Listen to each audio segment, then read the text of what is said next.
try to make this a little less abstract than Jeremy's talk here, and I'm gonna sort of primarily focus on one paper that we have a preprint out if you want to check out some more details, but hopefully I'll walk folks through here.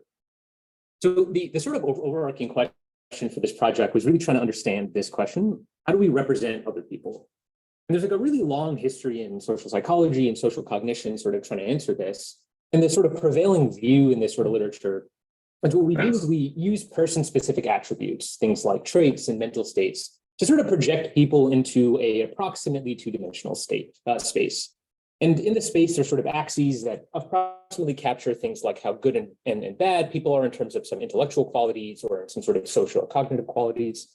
The sort of most famous model of this type, arguably, is the stereotype content model, where these axes are called warmth and competence. Many people here have probably heard about that. And so there's been a ton of different other sort of theoretical frameworks that approximately capture the same general idea. And the story goes that we can use this kind of space to represent not only individual people, but entire groups of individuals, right? And these ultimately comprise our perceptions and stereotypes of people. There's also been a lot of really neat neuroimaging work over the years in the field, looking at the neural representations of person perception representation, particularly in terms of these kinds of traits and attributes. And the way the field typically conducts these studies is that we bring people into a lab, we present them with sort of behavioral snippets that we as researchers are engineering that are sort of trying to reflect some kind of underlying personality trait or quality, right? Things like extroversion, introversion. When we have people reason about others in these particular ways, we get a pretty reliable set of brain regions that we often refer to as a social brain network, sort of DMPFC, the posterior cingulate, temporoparietal junction, and superior temporal sulcus. And actually, in a sort of really nice comprehensive work of this, I think Mark, when he was a grad student, sort of integrated over many of the sort of theories in the literature in a data-driven way, and sort of found what was most common across them in this sort of data-driven approach, and found that using this kind of model derived from this dimensionality reduction, you can actually explain the variability in population patterns in these brain areas with a remarkably high degree of variance, particularly when people are doing these kinds of tasks. Megan Meyer and other folks have also done work where when you ask people to reason about this trait-like information in a sort of social working memory capacity, these same kinds of regions come online here. So when you're sort of keeping in mind how these kinds of traits might apply and reasoning about them, we see these same kinds of regions at play. And so I think a nice view of this literature is that these kinds of trait spaces are both experimentally reliable. People seem to sort of use them for prediction. In types of experiments we have people do, and both Mark and Diana have a really nice sort of theoretical framework where they describe how traits, along with mental state attributions, can allow people to sort of make predictions and inferences about the kinds of actions that people might take in different kinds of situations. Now, I think one thing that's sort of alternate view of this kind of literature is that even though we sort of have a robust theoretical and empirical line of work explaining how people think about people, none of this is how we actually learn about people in the real world, right? We don't sort of just learn about these behavioral snippets, right? We're constantly observing or participating in different kinds of social interactions, right?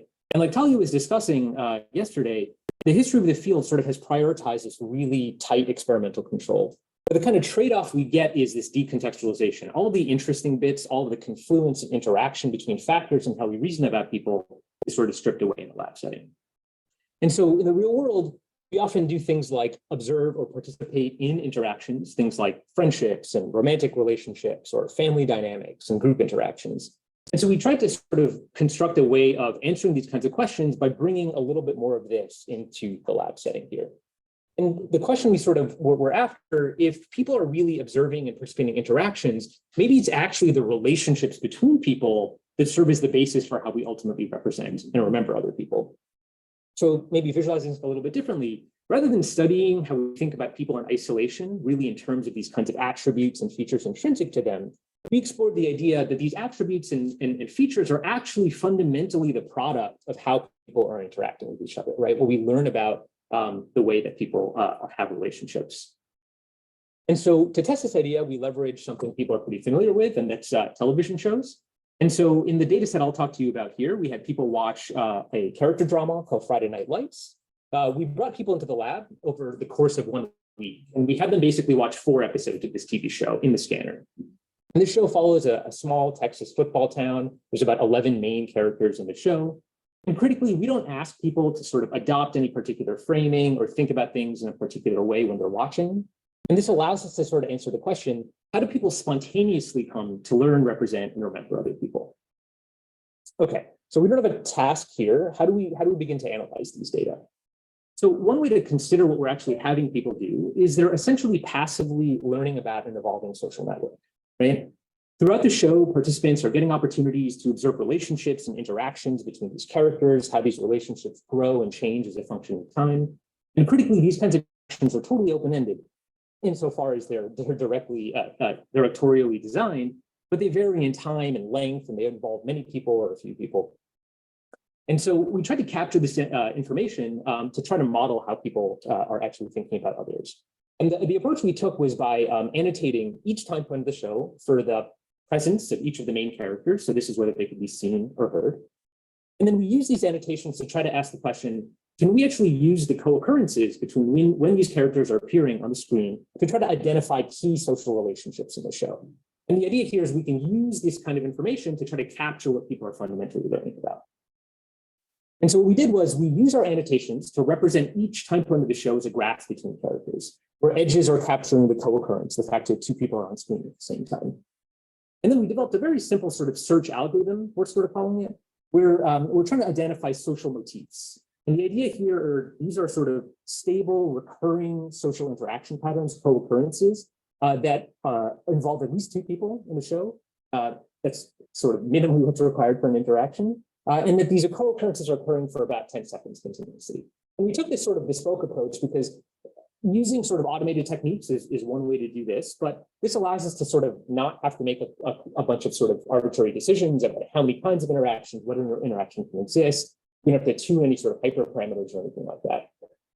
And so when we do this approach, we actually can now decompose everything that people are watching into this space of about 25 social motifs.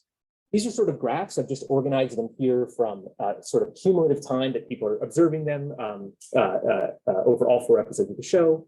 And you'll notice that many of these edges involve things like pairwise interactions between people, but also sort of triadic interactions and group interactions. And what's neat about this sort of approach, rather than a sort of more algorithmic approach, is that we can actually inspect these subgraphs. And we can find that they do, in fact, capture, just by inspecting what's happening in the show, relationships people are learning about. Things like a friendship between 2 characters, a sort of heartbreak romance between 2 other characters, and even things like group interactions, like family dynamics and interaction between multiple people. Okay, so these are not a perfect approach, but they give us a starting point to try to understand this question of how people are spontaneously sort of learning about these kinds of things. And the sort of lens we took was one through memory. And the question we tried to ask ourselves was the social memory, that is when people are watching the show, if we ask them afterwards about these people, is what they tell us fundamentally a product of these kinds of relationships and interactions that people are learning about? And so the way we did this was we brought people back to the lab within 1 week of watching the show. And we had them do what's called a cued character recall task here, right? The task is super, super simple. We just cue participants with specific characters from the show, and we had them just verbally recall who else comes to mind. That's all they're doing. And this is happening inside of the scanner. So I'll play you a quick example. This is a cue from a character named Landry, and this is like a recording from one of our participants.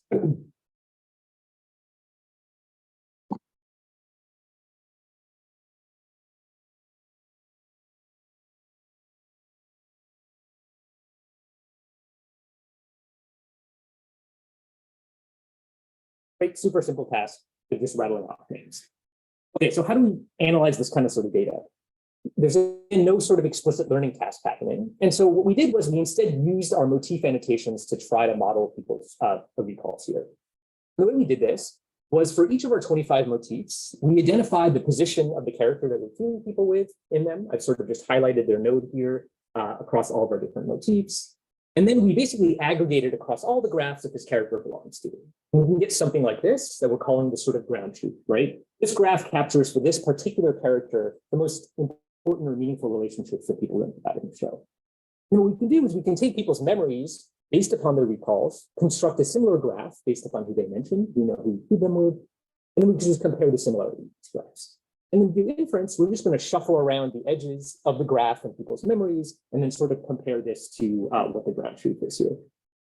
When we do this analysis, we actually find that people are remarkably accurate. So the people that they remember do in fact capitulate the relationships that they're learning about in the show. The blue here is the accuracy distribution across participants. The red here is just when they're shuffling those memories around. Yeah. Mutate because. Yep. So for our permuted distribution, all we're going to do is if you mention 3 different characters here, right? We know that there's 3 edges in this graph. We're just going to shuffle your edges around, right? So we're not going to manufacture recalls that you didn't have. We're just going to say, what is the likelihood of you basically recounting the real relationships the person had, given any other relationships we could have? And so I think this is a very very sort of simple result, but I think it sort of starts to paint a picture that despite not asking people to do anything, the sort of spontaneous way that they're forming associations between people is a function of observing how these characters have relationships. But obviously, people aren't the only ways that you could sort of remember others. And so there's many other possible dimensions that could in fact organize your social memories. And so what I didn't tell you is that in this cube recall task, people were just one type of cube that we use. There's a bunch of other ways that we can prompt and elicit memories about people. And so there's particularly 4 categories of cues that we used in this particular task that were motivated by the literature. So different actions people take in the show, different traits that the characters might exhibit, and different significant locations in the show. And here are a couple of examples of what those traits look like. I won't sort of play you the audio. The task is all quite the same. The flirting here would be a sort of action cue. Outgoing would be a trait. The football stadium set is a meaningful location. And we didn't annotate for every single thing in the show. That takes a very, very long time. But what we can do instead to try to analyze whether people cues are in fact more representative of people's memories is by borrowing an approach from the collective memory literature. And the approach we borrowed here is mnemonic convergence. This is simply the average intersubject similarity of people's cue memories, right? So for people with an fMRI background, this is instead of correlating time series, we're correlating memory context, right? And the idea is because people are watching fundamentally the same show, we can try to use the consistency across people's memories to capture this sort of underlying dimension through which they're representing people. So I'll walk you through what this analysis looks like with one cue. We can take a pair of participants. We can take all the characters that they recalled and represent them as these binary vectors, right? There's 11 main characters in the show. We can just sort of represent them as they did or didn't recall them. And then we can compute the pairwise Jacquard similarity between these vectors. This is just the ratio between characters that both people recalled and characters that either person recalled. So values close to 1 mean that you and I had the same exact recall given the same cue, and values close to 0 mean we never mentioned any of the same people here. And then we can repeat this across all pairs of participants to get a sort of similarity matrix, take the average of this to get a sort of aggregate similarity score for this particular cue. We can repeat this across all of the different cues that we have in a particular category, and then we can repeat this across all of our different categories. And so this allows us to summarize the consistency of people's cued memories as a function of the category that we cue them with. And when we compare these mnemonic convergences, we actually find that it's people who drive the most similar recalls across participants here. That is, their mnemonic convergence, depicted here in pink for people cues, is significantly higher than all of the other dimensions that we cue them with. So this seems to suggest that the spontaneous associations that people are forming between characters is largely driven by their connections to other characters, rather than the similarity of the actions that they could take in, or the traits they exhibited, or the locations that they were in. Now, what I've shown you is a really, really minimal recall task here, right? And we could have totally picked the wrong cues, and we could have sort of missed the mark in terms of what's actually driving memory here. And so we actually had people do a second task that was aimed at answering a slightly different question, which is the actual content of what people remember about specific characters from the show also driven by the relationships they remember that person having, or other types of factors? And so to answer this question, for folks familiar with some of the work from Janice Chen's lab, we have people do a kind of naturalistic recall task. Rather than just talking about the narrative of the show, we have them talk open-endedly for 2 minutes about each individual character, as if they're describing that person to a friend. So we just show them a name and a face, and then we give them 2 minutes to say whatever they liked about them. And also I'll play you a snippet of an example subject here.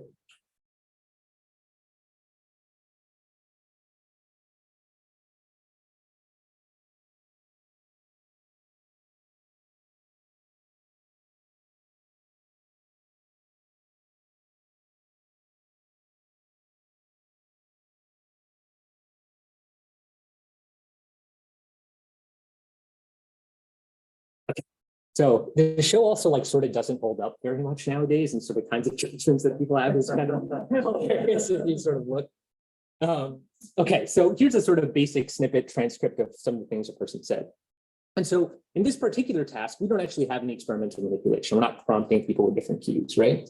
So to try to test our hypothesis here, we took a kind of data-driven approach, and we're going to sort of stay the admittedly simple language modeling land that Jeremy talked about yesterday.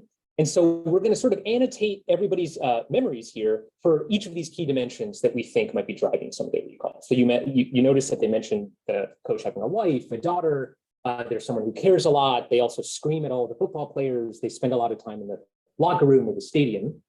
And so we can basically use a combination of manual annotation and part of speech tagging to try to capture the full vocabulary of actions, traits, locations, and people that people are recalling, right? And so this allows us to fundamentally represent people's memories as a bag of words, right? For what, if you sort of recall what Jeremy was talking about yesterday. So each row here is a single person's recall of a single character. Each column is just an indicator for whether a particular word from a category it exists in their memory. And we can do this for each of our different categories and then learn a compression or an embedding over this using latent semantic analysis, right? This is just taking the full space of vocabulary and shrinking it down to an embedding vector that basically captures the content of action, traits, locations, or people in people's memory. And we took this approach rather than using a sort of large language model because it allows us to particularly pull out this kind of information in people's memory content. And then we can once again compare the consistency of that memory content across participants. So once we sort of learn this compression, we can project each person into this embedding space and repeat the sort of procedure we did before by computing the intersubject similarity of these memory embeddings. And we do this in a sort of cross-validated fashion. I'm happy to sort of talk about details about that afterwards if people are interested. But once again, we can now once again compare these four categories in terms of the content that people are recalling.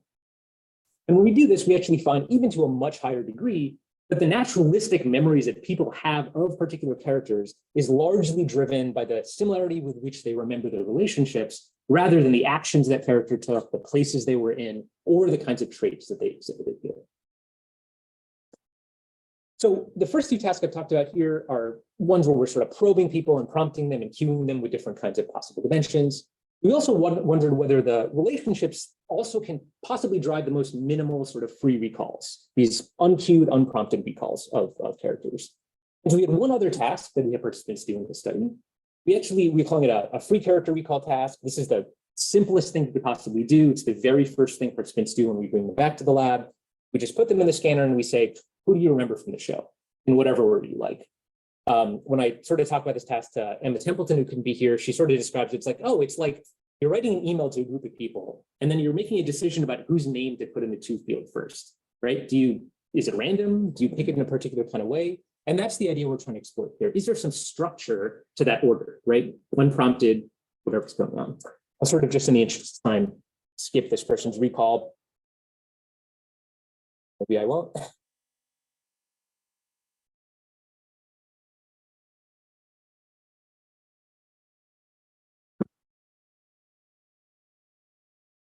Okay, so to try to analyze this type of structure that I was talking about, we sort of took two approaches. The first thing we did was we asked whether transitioning between characters and memories, so given you remember one particular character, does the other person come to mind driven by something about the relationships those characters have in the show? And the way we do this is by returning to our annotations and then computing the one-step transition probability between the characters here, right? This allows us to construct a graph that's basically capturing how predictive one person is in the show of another particular person in the show. So whereas our social motifs were decomposing the show into a set of different kinds of interactions, this provides us a summary measure for each individual character based upon how related they are to the other characters. It allows us to capture things like a parent being highly predictive of their child, but the child actually being predictive of their boyfriend rather than reciprocally predictive of that child. And so again, this is a very crude but first order approximation of representing these kinds of relationships in the show. And then what we could do is this same kind of representation by computing the proportion of participants who in their recalls transition between characters in these ways, and then construct a kind of transition graph computed directly from participants' memories here. So now the edges here are the proportion of people who, given they recall this character, subsequently go on to recall another character. And then we can compute the similarity of these graphs. And when we do, we actually find that even in the absence of these kinds of contextual cues or any kind of prompting, that these sort of free one-shot recalls tend to capitulate the transitions that people observe in the show, despite us not sort of asking them to pay attention to anything in a particular way. Their memories seem to reflect these kinds of predictive relationships. Now, this is a kind of group analysis, but we wanted to sort of follow this up by asking whether we can actually model individual subjects' memories in a very similar way, but this time by sort of hypothesizing as a set of models the different ways that characters could be related to each other. And so for people familiar with sort of representational similarity analysis, we're going to take that kind of distance regression approach, but apply it to people's memories. And the way we do that is we can represent each participant's recalls as a sort of distance matrix, where the distances are just the distance in position, right, that people are remembering these kinds of characters. And then we can basically try to predict the structure of this matrix as a function of distances in a series of different feature spaces, and let these kind of feature spaces compete for variance explained. And sort of the first two feature spaces we used were sort of motivated by the trait theoretic view. So we also had participants rate each of the characters from the show and a large number of different kinds of personality traits and dimensions, like how intelligent, relatable, attractive, warm they are. And we can just compute the pairwise distance between characters in the space. This allows us to test whether participants are recalling characters who they perceive to be similar in terms of their trait impressions. We also sort of did a similar kind of model where we affiliated each character with a major social group in the show. So this is whether they are or not affiliated with the football team, which allows us to ask whether the social group that a character belongs to is what drives the closeness in memory. And then given our sort of relationship idea here, we basically tried to capture the stable social ties that characters had given our annotations. And so the first sort of set of relationship features we derived was built upon the family ties in the show. So we can go back to our motifs, we can inspect the graphs that capture that sort of two main families that people are learning about in the first few episodes of the show. We can aggregate those graphs, which gives us another graph that just captures the edges of people who have family ties. We did the same exact thing, except for friendships in the show here. So these are primarily pairwise friendships, and we get a graph like this that depicts who's connected to in terms of friendships. And then we can take these two graphs and we can compute the node-wise communicability between the graph. This is basically allowing us to measure how close characters are as a function of who they're connected to, right? So their paths through other characters on this particular graph here. And then we can shove all of these things into a single model, the trait distances, the group identity affiliation, and the communicability in these relationship features. And then we can ask which one actually does the best job at predicting the structure of people's memories. When we do this, we actually find that it's really the relationship features, people's friendship and family communicability, above and beyond the similarity in trait impressions and social identity that seems to predict people's memories here. So the y-axis is the partial model fit for each of these kinds of distance matrices, and each individual point is a particular subject. And what's interesting is that this is true even when we account for things like the temporal co-occurrence of characters in the screen, or just generally how much people are learning about these characters based upon how often they're on the screen.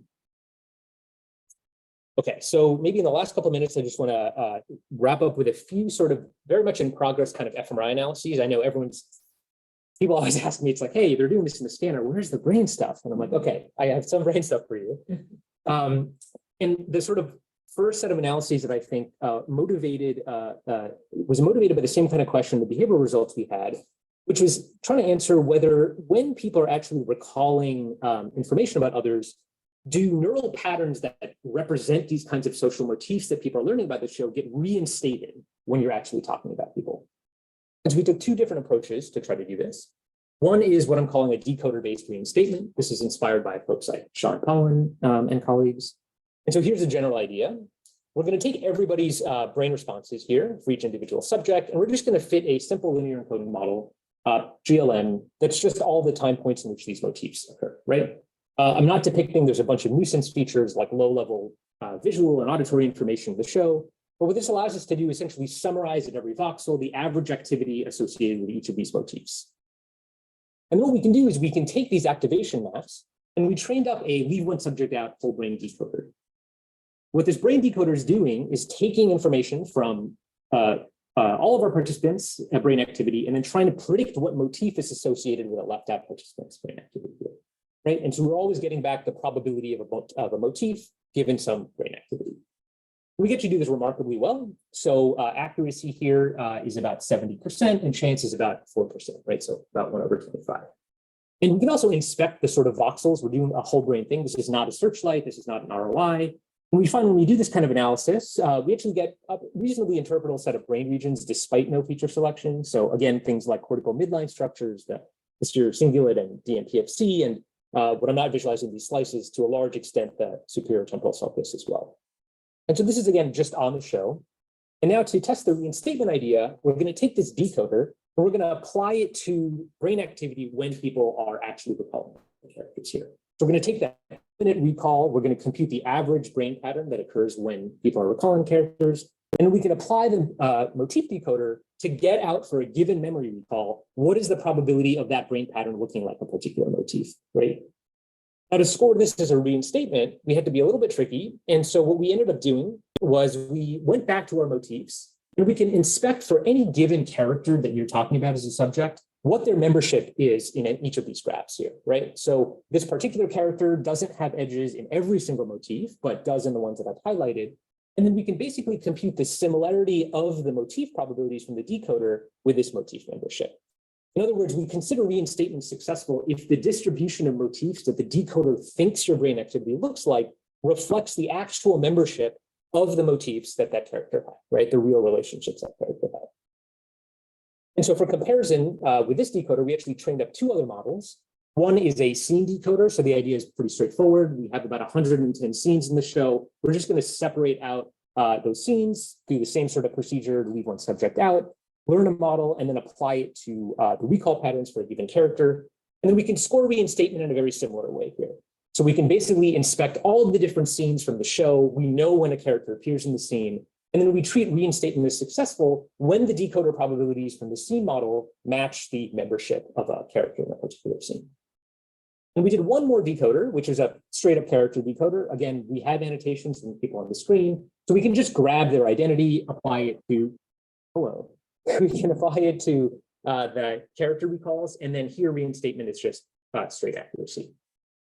And what's actually kind of cool about this is when we run this comparison, we actually find that motifs are actually reinstated to a much higher degree than both scenes or characters. In other words, when people are actually recalling a particular character in memory, their activity looks more like the time points in which that character, they observe that character interacting with others than even the surrounding narrative events that befall that character, or simply whenever that character was just present on the screen or could be heard on the screen. Now, yeah. Mm-hmm. So that's a motif to put more information than scene because it not only contain the scene information, but also the relationship phase. Yeah. I'll show you the other reinstatement analysis too, but one way to think about these is they're kind of hierarchically organized models in that sense, right? So scenes contain information about when a person's on the screen, when they're interacting, and any of the surrounding narrative information, right? And the motif is a sort of slice of that, which is specifically what you're learning about when that person's interacting. Yeah. Sure. Yeah.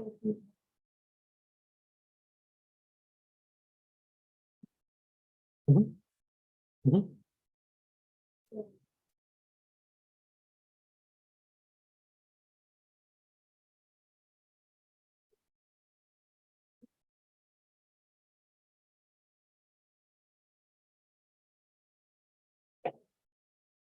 Mm-hmm.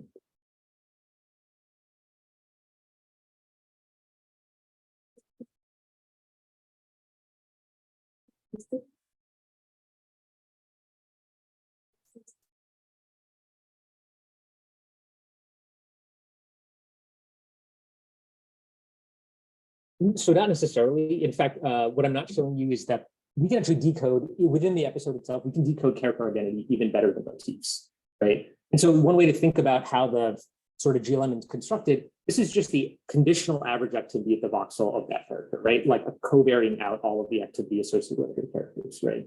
But the character time points contain both time points when that character is just on the screen, but also when they're interacting, right? So you can think about it as we're sort of slicing down the time series further and further to try to grab what the essential information is in the show.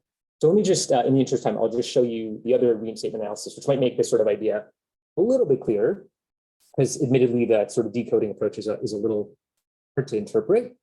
But we sort of also took the sort of classic reinstatement approach, developed by folks like Anna Shapiro and colleagues, which is a sort of temporal pattern reinstatement. So again, our motif decoder is a whole brain model. It doesn't tell us exactly where this kind of reinstatement effect is happening. So we can instead go and parcellate the brain into a bunch of different regions. We can grab the recall pattern when you're talking about a particular character, and then we can basically compute the similarity between that pattern and every time point of the show, specifically for that character, when that character is just on the screen at any point in time, including when they're interacting, or specifically this subset of time points when that character is interacting with it. And so what this gives us is a kind of reinstatement score at every single region in the brain. And now we can just contrast those reinstatement scores at the subject level for the inference here.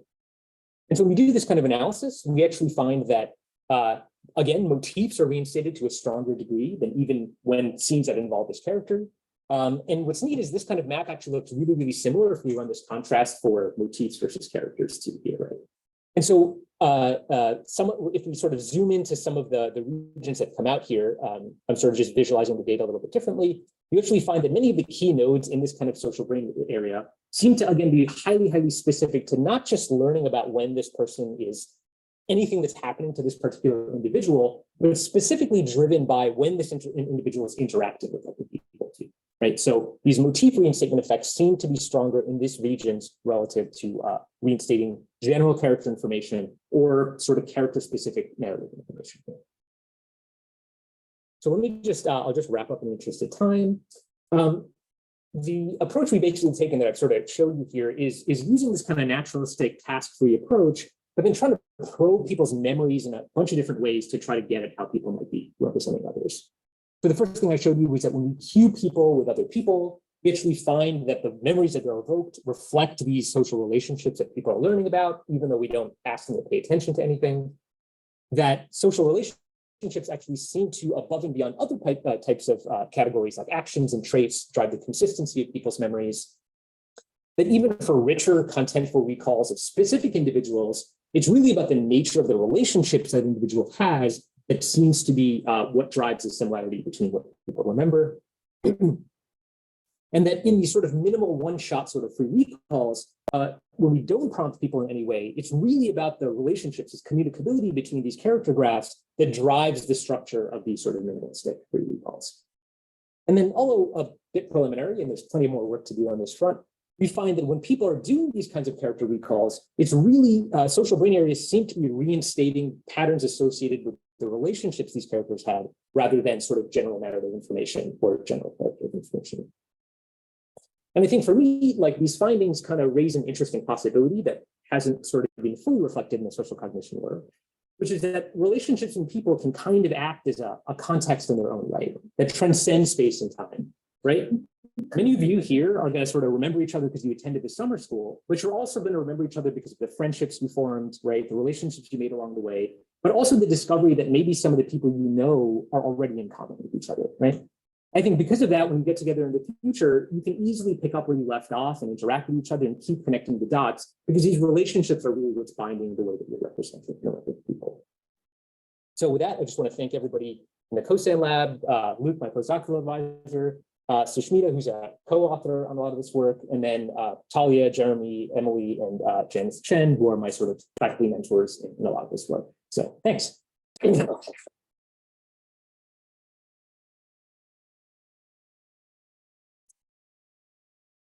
of course, my coding companion, my kitten Yuki. So,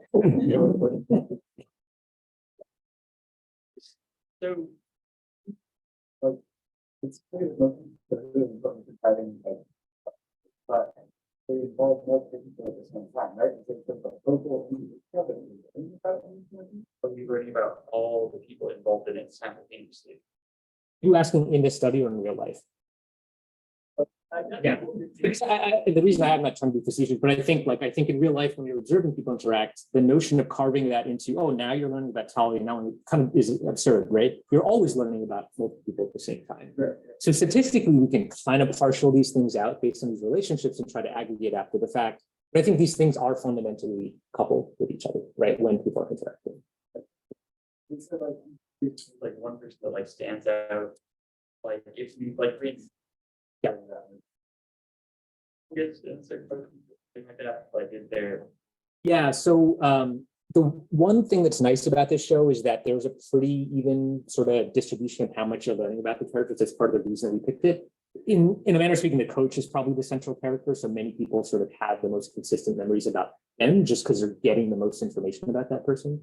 But I think, you know, in this particular task, we really sort of, because you're getting this large cast of information, there isn't like a central. And so one thing I should say, some sort of other analyses in the paper is that if you compute things like the eigenvector centrality of the characters and things like that, there just isn't a lot of separation between the people. And so that doesn't predict anything about people's memories. Great. I also love the show, the characters, and the theme song, I think lower my heart rate. I'm sad to hear it doesn't hold up. So do you think these results may reflect, I was thinking about this as a kind of hierarchy in how we're cued about people, and that, you know, objects reinstate objects, people reinstate people. And it's possible that people's traits may, you know, be more specific in that they may reinstate people's actions or something. Do you think there could be this structure and how we're perceiving people? And this is kind of the top level. Yeah, I think I hadn't sort of thought about it in that way, but maybe so a sort of potentially controversial opinion on this is that I don't think things like traits are real. I think that they're abstractions that we've come up with as researchers to basically summarize interaction behavior, right? And so I think there's a difference between like the abstractions we develop to like do the science versus what your brain actually cares about. So insofar as there's a structure there, I would say that like observing and learning about the relationship dynamics is maybe that top level. And then you and I can talk about that simply by being like, this person is an asshole, or this person is friendly, or whatever, right? Yeah.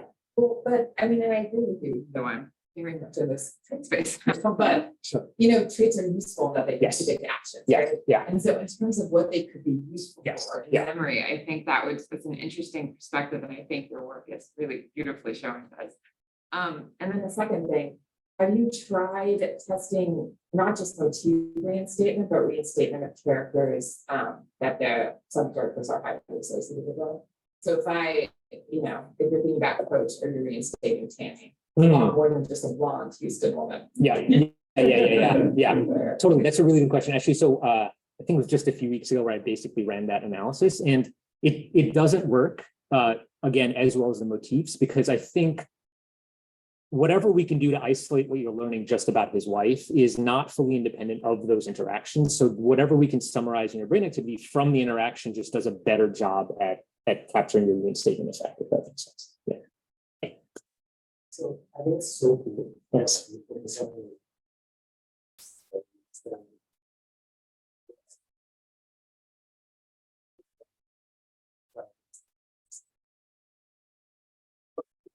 It's pretty really, it's kind of amazing.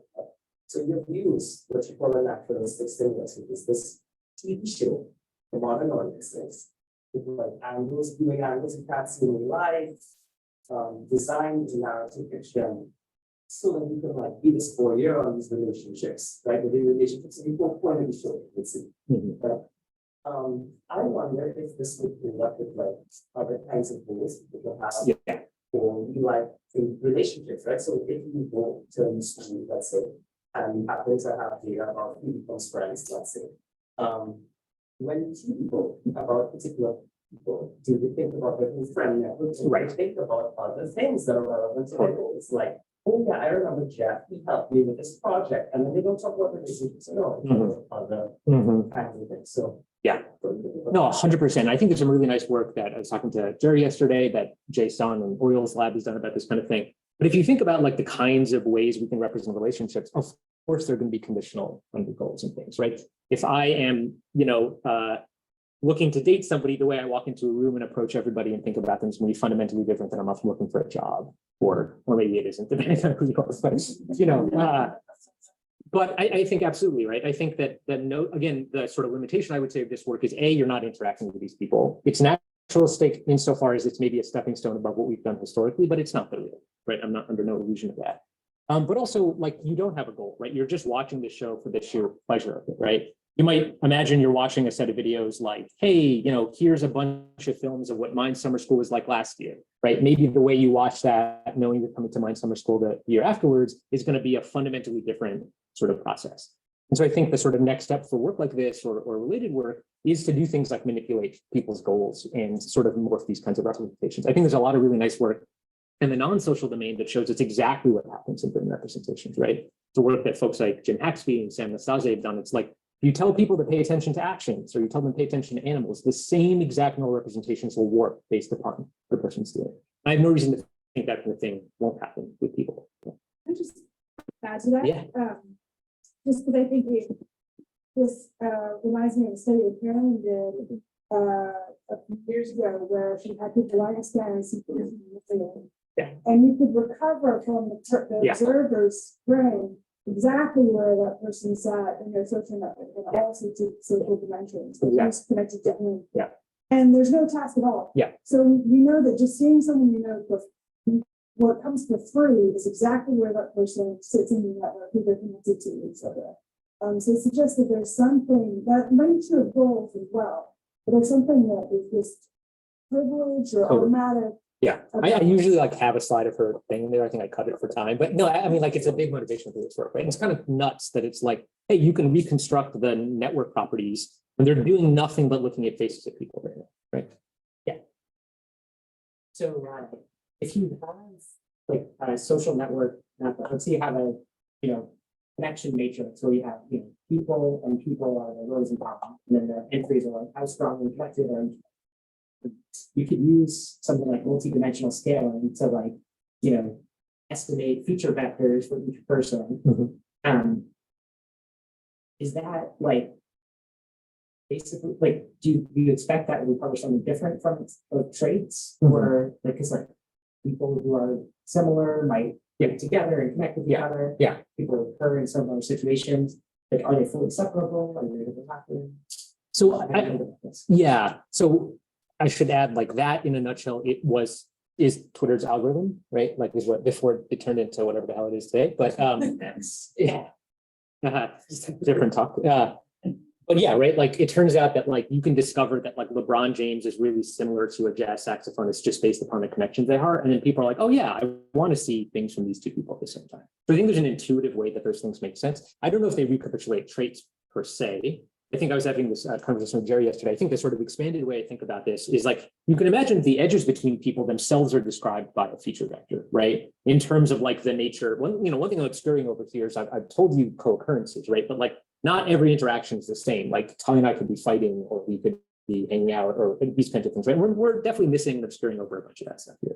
But I think like, if you can think about describing edges in terms of like these feature vectors, right, of the nature of the relationship, then those weightings could be adjusted by goals, but also like those are the things that I think would predict how we discuss traits, right? So, again, to sort of unpack the trustworthy idea, it's like what I'm saying when I'm saying someone is trustworthy is that you can expect to have a history of positive social interactions with them more often than you can with negative interactions. And you can imagine trying to represent that as a kind of sort of higher positivity on a particular edge versus negativity, if that makes sense.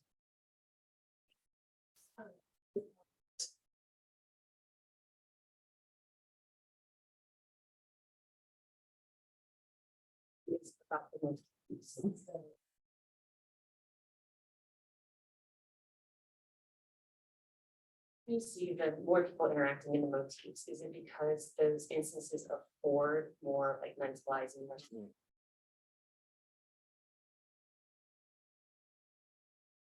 Mm. Mhm.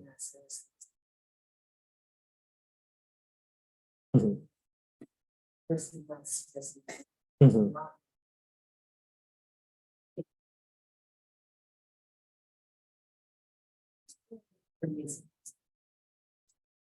Yeah, I think that's a really interesting question. That I think we might be just getting to the limits of this thing, like this show, right? To do that, it's kind of like now we're getting into what the director decided news the observer should be doing. Like, should you be watching? I think like Sherlock is a nice example because I don't know that this kind of thing would be doable with Sherlock because it's a primarily single protagonist driven, at least the sort of first episode.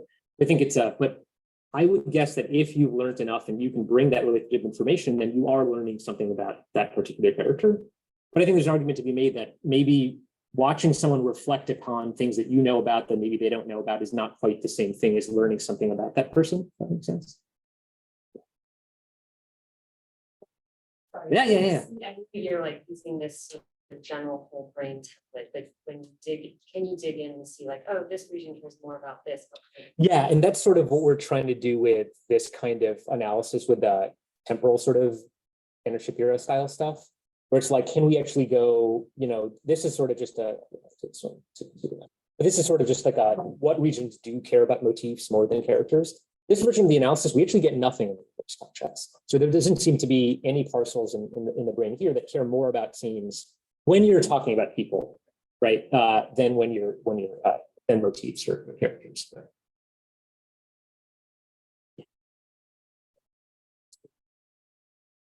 For example, traits and social relationships regarding the.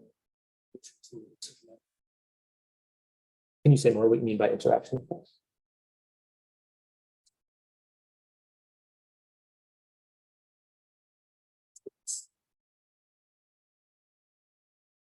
It's pretty cool.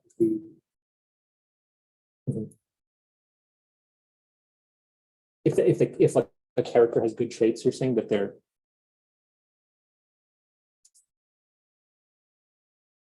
Yeah. How would you know if the character has good traits?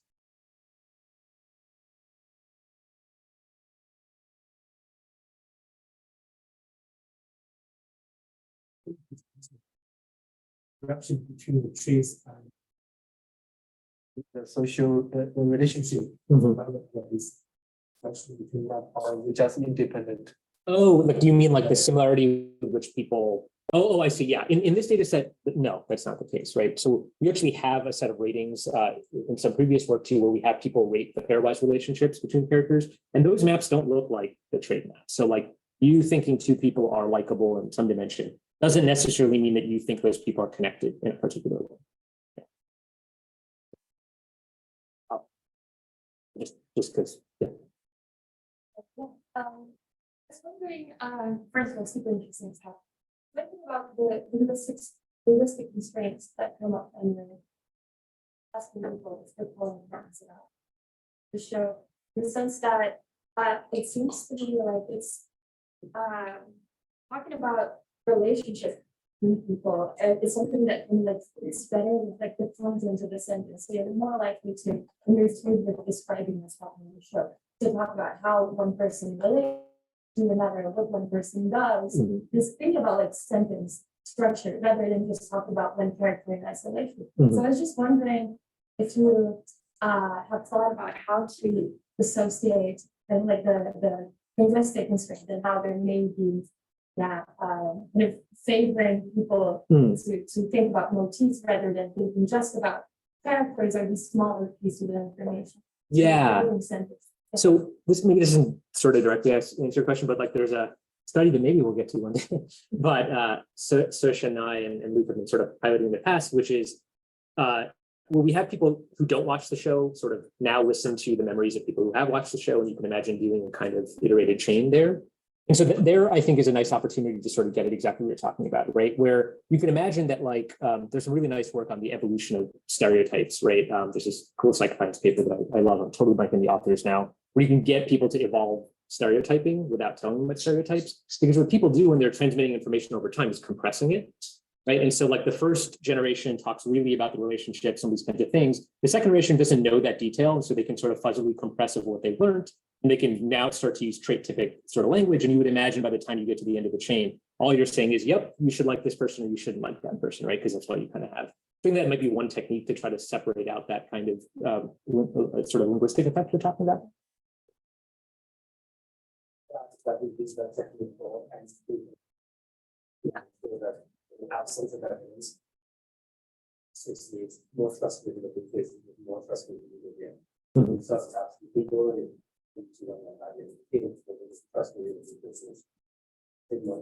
Yeah. But aside from that, I was curious about motifs and strength of language. I think this is freelancing. So, like, think something actually about this as a skill area, like we've got you. drive really can show up on Moriarty, Mhm. right? That's like a very adversarial, very strong. Yeah. As compared to like the more positive relationship. I was wondering if you had anything about that. Yeah, so we unfortunately, we don't have those annotations in these data, but we can have some collaborators who have basically designed a really sort of nice version where people are joining this sort of Minecraft town and forming relationships, and there's a bit of scripting going on. And there we do have annotations for like there were positive or negative interactions between people. And that kind of model actually gives us a very similar set of brain maps and results, where if you have that low level information about, oh, you're watching people be nice and bad to each other, and you're sort of learning that over time, I think totally that captures this sort of information to a much richer degree, if that makes sense.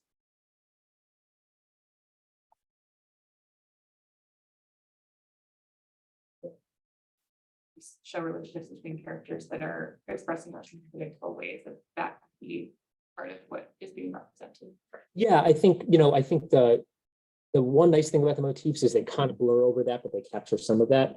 In this show in particular, like seeing a character's facial expression without knowing anything about it is a kind of a tricky thing, right? Because you don't know if it's directly related to that particular interaction or a historical thing that's happened before that. And sort of you need some information about that to construct what the character's feeling. And so we have some annotations along those lines, but in this particular stuff, I haven't looked at that.